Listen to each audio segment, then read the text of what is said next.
Hello and welcome to the Motocross Network. In today's video, we're going to look at a bunch of stories. We've got a couple here in the U.S. and a few for MXGP. Lots of them are injury updates, which is unfortunate, but it makes for a longer video, I guess. First up, we're going to look at the injury update on Star Yamaha's Nate Thrasher. Then we're going to look at Joe Shimoda's nagging injury. Onto the MXGP side of things, we have a few injuries as well, starting with an update on title contender Romain Febvre. After that, an update on Paul's Jonass and the MX2 rookie Marc-Antoine Rossi. Now to cap off today's video, we've got one of the biggest news stories in a while, and that's for the World Championship as well, and that is the rumor that Husqvarna will be leaving MXGP in totality, completely, in 2025. So that's unfortunate, but we'll dive into it. Now, before we get into all of this, let me tell you about my sponsor, Blood Lubricants. Blood makes a variety of premium off-road oils and lubricants, such as their Pro Series chain lube, their Clutch RX engine oil, and their Blood Bath wash and wax. They've got a bunch of products. They are all Chris Kiefer tested and approved, so you know this stuff is the real deal.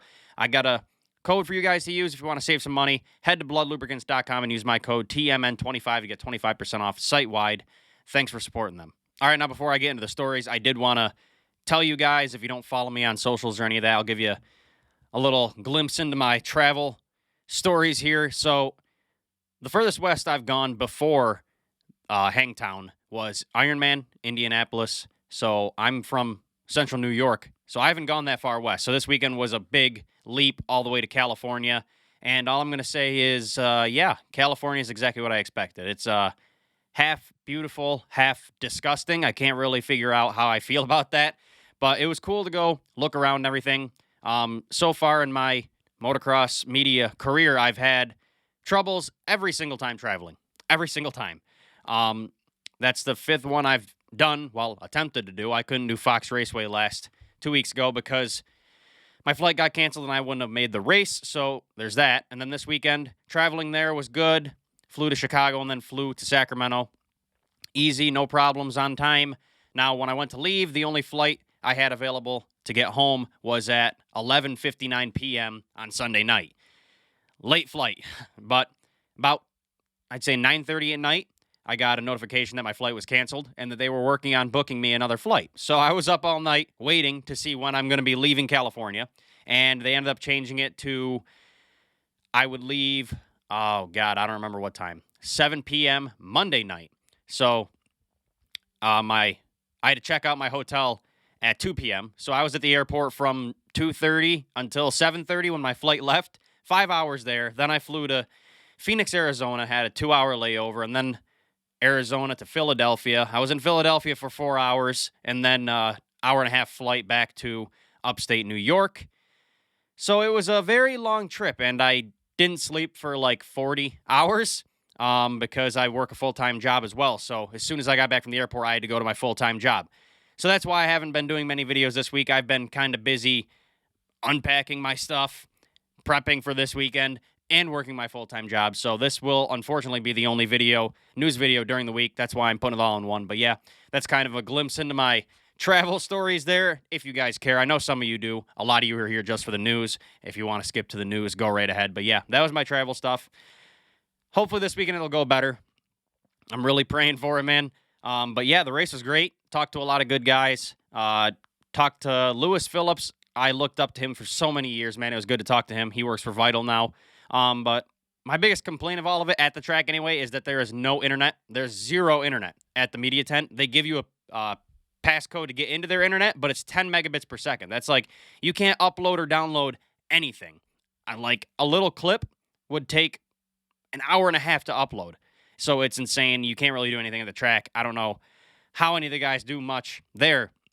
They were all talking about it, and they were like, yeah, you guys get your stuff when you do. We can't do anything about it. So I'm not the only one. They're all struggling with it. We can't really do anything while we're at the track. Kind of have to wait till I get back to my hotel. But yeah, so I just wanted to give you guys a glimpse into that story anyway. Now let's get into the news. First story of the day, Nate Thrasher. He has provided an update on Instagram. The Tennessee native finished 10-14 in the motos this weekend with 11th overall at Hangtown.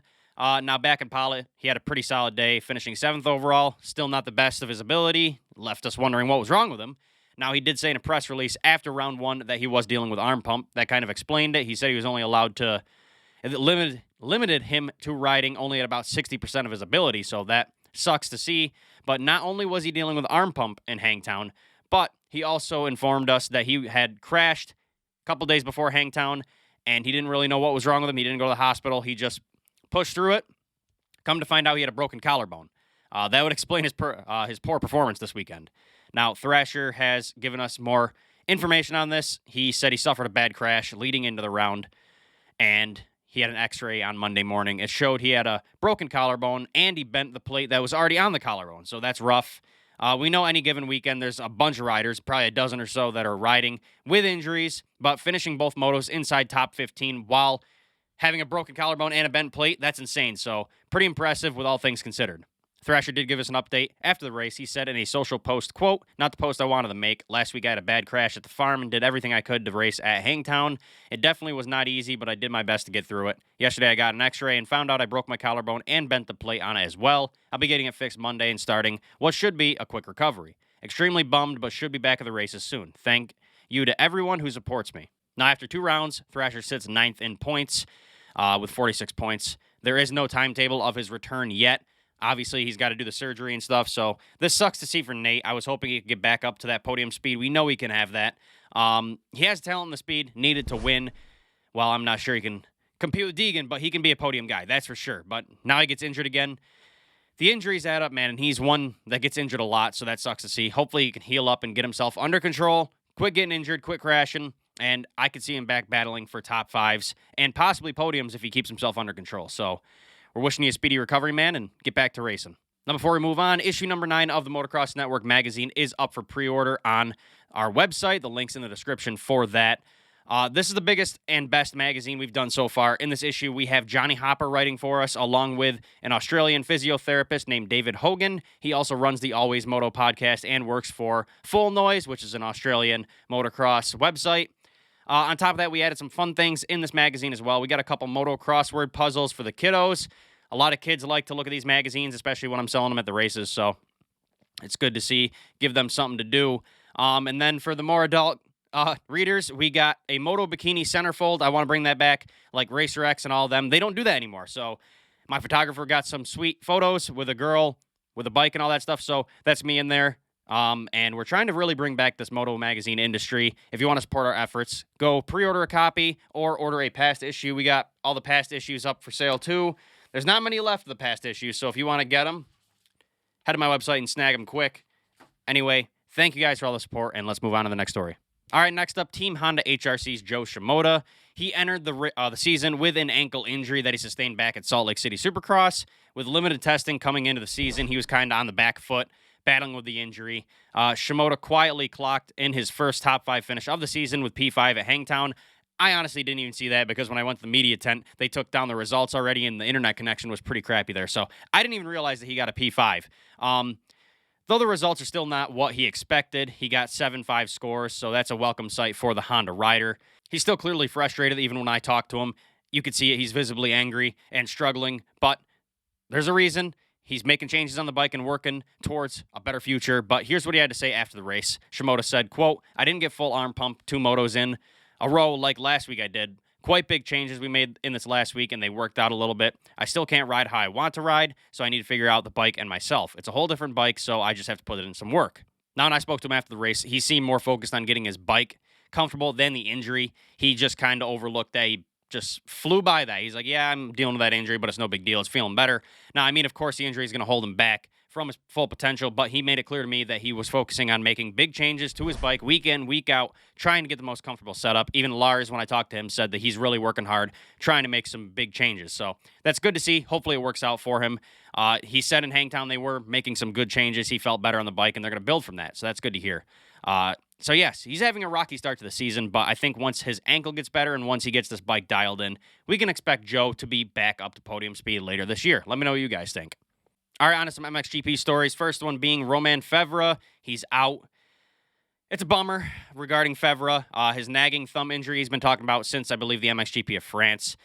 Come to find out, it's not so good. 2 weeks after defying a painful thumb injury to remount the podium at the French MXGP. Febvre was forced to withdraw this last weekend's German MXGP. The Frenchman had further medical examinations this week, and the diagnosis is that he will have to sit out several weeks to allow this thumb to recover. With 6 podiums during the first 7 rounds of the MXGP World Championship, Febvre was clearly established as one of the 4 main guys in the series.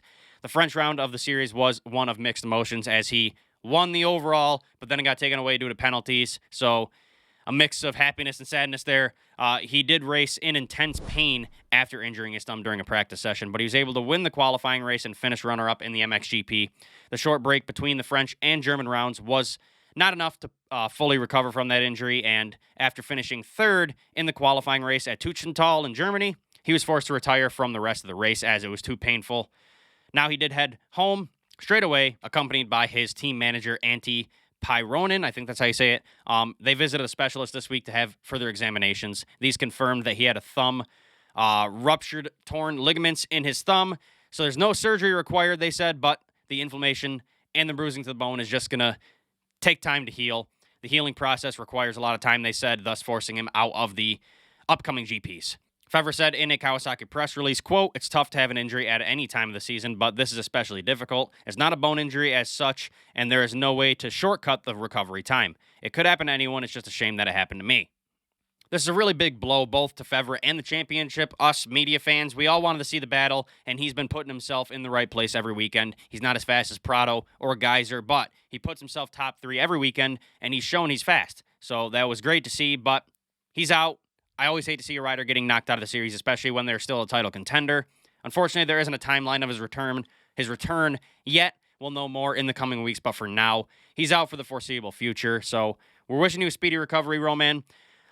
Hope to see you back lining up again soon. All right, next story, Paul's Jonass. Another unfortunate injury. PJ had quite the ordeal after crashing out at the start of the MXGP second moto in Germany. The news on Sunday night was a dislocated shoulder as well as a fracture in the upper arm, but more things have developed. Leon van Gestel, he's a Belgian commentator. He called the standing contract team owner, Tim Mathis, who gave an update, gave some details on his injury, and it's a lot worse now, primarily due to poor medical attention from the FIM doctor on site. The standing contract team manager, Tim Mathis, who confirmed the news but was quick to stress that the doctor at the race is the FIM's responsibility and they need to take care of it. In Front Motor Racing did their job by providing the truck with the medical equipment and the scan infrastructure, but the doctor did not request a photo or a scan, which he should have done.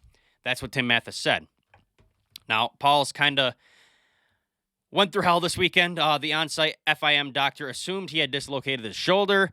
I don't know how they just assume things without doing scans. That kind of worries me. But they didn't do any scans, and they just began to pull his shoulder back into place as he assumed it was dislocated. Once they failed, he then put Paul's under anesthesia due to the pain and failed again to put it back in place. This negligence probably caused most of the extra damage he sustained. He went on to say that he went to an actual hospital after that, and they found out he had broken his shoulder joint completely.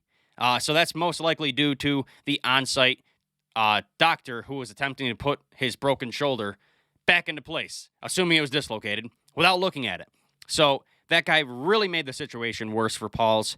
On top of that, he went to the hospital. They expressed urgency with his injury. They said that due to the area in which it was broken, he was risking permanent nerve damage, so they needed to operate as soon as possible. Then another patient came in with a broken back, so they pushed Paul's surgery back as a broken back was more of a priority. At around 2 a.m., they finished the back surgery, and they went in to talk to him, and that was about 4 at that point. They said the doctors were too tired and weren't able to operate on him until the next day. So they ended up operating him on the next day. Unbelievable stuff. Fortunately, the surgery has been done, and Paul's has good movement in his hand and fingers. The nerves are fine. His shoulder's fine. He seems to be doing well, but still a horrible situation.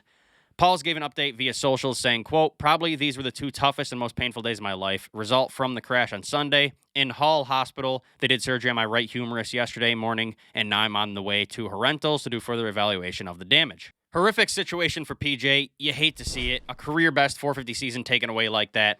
But on the topic of the hospital and the healthcare, this is like the 3rd time in the past year I've heard horror stories from hospital visits overseas from these riders. So as much as we want to knock the U.S. healthcare system, how much it costs, it's not great in America. But I don't hear about any riders in the U.S. dealing with stuff like Paul's did or Van Donink in Argentina getting left in a dirty hospital hallway overnight without any assistance, or like Grant Harlan getting stuck in a French hospital without any help. I just don't see that happening here. So at least there's something good about the U.S. healthcare system. Anyway, enough of that. We're wishing Paul's a speedy recovery and hope to see him back soon, and hopefully he can finish out the MXGP season later this year. I would hate to see him miss the rest of the year. Just really unfortunate. He was doing so good this year. Finally looked like the old Paul's Jonass we knew back on Red Bull KTM and MX2. Yeah, we're wishing you a speedy recovery, man. All right, on to the next story. Marc-Antoine Rossi, the factory gas MX2 rider. He's going to have to put his MX2 plans on ice following an ACL injury to his left knee sustained in Germany this past weekend. Marc-Antoine Rossi injured his left knee during Saturday's running of the MXGP of Germany at Tuchenthal. Post-race medical checks revealed that Rossi had fractured his ACL and external meniscus, and Rossi will now undergo surgery on the 13th of June in France. Due to the severity of the injury, he will sit out the rest of the year, which is really unfortunate. He needs all that time to recover, though, to rebuild for next year.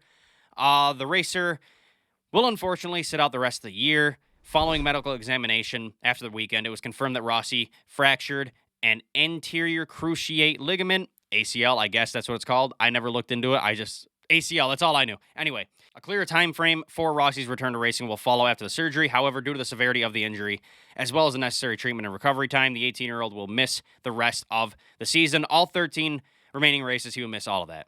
Rossi said in the Gas press release, quote, "I'm deeply disappointed that my rookie year in MX2 has been cut short by one of the longest injuries a rider can face. It's incredibly tough to accept that my season is already over in early June. However, I'm determined to come back stronger and sooner than ever. I can't thank my team, my family, and everyone who supports me enough. I know I'll never walk this path alone."